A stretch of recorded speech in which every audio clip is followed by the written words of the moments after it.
Iyi shuri ikibazo dufise, iyi shuri ni ya kera cane gose, yatanguye mu 1974 mu nyuma ntihabaye isanurwa, inyuma y'amagume yaragira sambagurika gose n'ivyo mubona, hanyuma dusubiramo dusadikiranya, kamuriko muraraba ibirasi vyinshi ntivyubatse ku buhinga bwa none, murabiye nk'iyo shuri yo cumengana gakoni k'inzu z'abantu.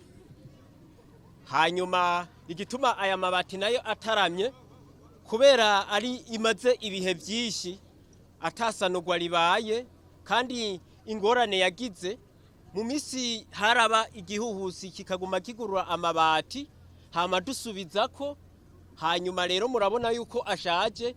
Ni ukuvuga nashatse kuvuga ingorane dufise, abanyeshuri imvura iguye baravyigwa ntidusubira gutekana neza. Ni ukuvuga hari aho duca tubanza guhagarika imirimo tukaza turiyegeranya ahantu nyene twobona hari agakingitizo kugira ngo twugame. Nizo ngorane za mbere dufise kuko amabati arashaje gose. Je nk'umuyobozi kubera ingorane mbona dufise ngaha, nosaba isanurwa kugira ngo baturonderere amabati, nimba vyoshoboka badushireko amabati mashasha kugira ngo bikunde twige neza. Dufise abana bangana guhera muri materinere gushika mu mwaka w'icenda, n'abanyeshuri bangana n'1063.